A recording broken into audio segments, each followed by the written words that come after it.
Hello, everyone. This is Stock Market Daily. Thank you for joining me today. It is March 30th, 2023. As always, this is not financial advice. Please don't copy my trading strategies because you will lose money. This is only for educational purposes. Okay, so first things first, if you guys are watching this is your first time watching this video, I do these videos every single day, hence the name Stock Market Daily. I go over the chart, I go over what I think happened in the market today, and then I go over the trades that I made. So if you like the content, please consider subscribing. So let's look at the chart. Another day and another gap up. And this time there was not much news. And we had a really nice rally in the open. So I think the clue here is that since there isn't any news or anything that's significant, that the no news is what's driving the market higher, meaning that there's no new bank failures, no other issues that could have came up that were potentially on the table. So we're now weeks away from our first bank collapse, and only two have really kind of collapsed. So I believe that is what's driving the markets higher. So it's probably not the Alibaba, it's not the Micron earnings yesterday. It's just overall the sentiment's changing. And I believe now the Nasdaq is in a bull market. So that's something to think about. Just a couple of, last week, we were all worried about what's going to happen with the banks, with the market, everything. Now it's a completely different story. So we started the day off strong, and we, kind of went back and forth here a little bit. We sold off and continued this trend downwards. And this line right here, this prior level of support held beautifully. These are kind of old levels from months or weeks prior. Once we hit it, the situation changed and we started coming back right where we opened. So, pretty much unchanged from open. I would say we have another potential level to look for, which is right here at 40.43. You could see we hit it once, twice, three times, some over here, then again here and here. I don't know if I'm going to mark it. I don't like to have too much clutter on my charts. We already have one that's fairly close here, so we'll just probably leave it like this unless tomorrow we're going to dance with this level again. So we do have data tomorrow, and it's going to have a big impact, I believe, on the markets.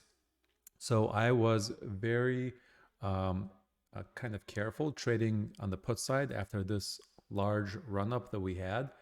So let's take a look at the trade. So you could see I had 1, 2, 3 call positions that I placed. And believe it or not, I only placed one put position today, and that was at 40.30. So if you look at the what do they call it here? The orders, you could see that I placed it, I bought it back, I placed another one, then I bought it back, I placed one more, I bought it back, I placed one that's at 40.25, and I bought it back. I was very careful about the fact that we had such a big run up. Tomorrow we have data. I didn't want to pretty much get caught, even with one position. I didn't want to get caught in the money at the end of the day. So basically, this is not something that I do. I don't trade this intraday or day trade. I usually just sell the option, and if I need to, at the end of the day, roll it, or if I need to just buy it back, or better yet, have it expire worthless. But today, on a day like today, with tomorrow's data and a day like yesterday, I decided to play it safe. And I'm not quite sure. I mean, the initial credit collected was $320. I'm not counting, if I even made that back doing all these trades. Maybe not. But obviously, had I just left it alone, I would have been fine. I was just a little worried and probably would have bounced from here anyway. But I mean, we had one large level of support. We had another large level of support from the prior day close. So Would have been just fine, but I had some time and it worked one time, it worked two times. And this specific one, when I did a 40-25, I felt very confident about it. But at the same time, I set a limit and to sell, and I walked away. And when I came back, it was already bought back for $80 less. So anyway, it is what it is. Also, I did, so if we come back over here, you'll see that I have my um, call side options here that I purchased to sell against these right here. And I have 3 of them, and I sold 3 of these.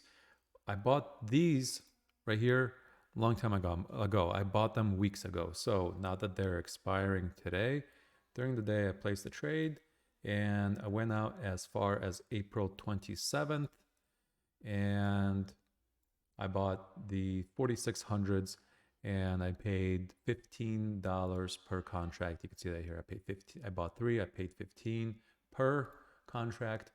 So now what this will allow me to do tomorrow and the day after and the day after until the 27th, I'm going to be able to sell the options on the call side. And here are the ones on the put. On the put side, there's also 3, and they expire on the 6th. So that is that. One other thing I wanted to show you guys is the flex grid. Part of the reason why I felt a little bit nervous today about being on the put side is because you could see this advanced decline line. So we opened up really strong and we started breaking down. And when the market just continuously sells down and down in the new lower low, new lower low, new lower low, it doesn't make sense. Even if like Apple and all these big ones are holding, right? If they're holding and they're doing fine, if they start to turn, or one of them starts to turn, or 2 of them starts to turn, we could get a really big sell-off really fast.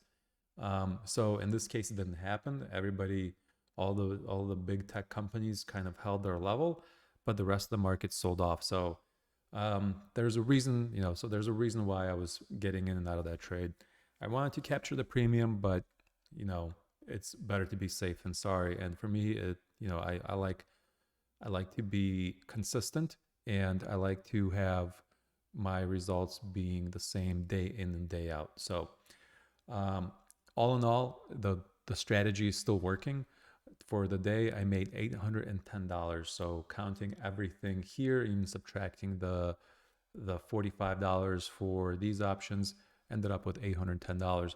Not the best day, but still can't complain about $810 and ending everything in cash. So that is it. Tomorrow's gonna be an exciting day. We have our weekly options expiration. We have data, and it's going to probably make a change in what's happening here with the market. We're either going to really love the data, or we're going to hate the data and sell off. But I have a feeling we're going to sell off. We'll see what happens. Come back tomorrow. We'll have another video going over what happened tomorrow on Friday. Appreciate it. And if you like the video, give me a thumbs up. Thanks. Bye-bye.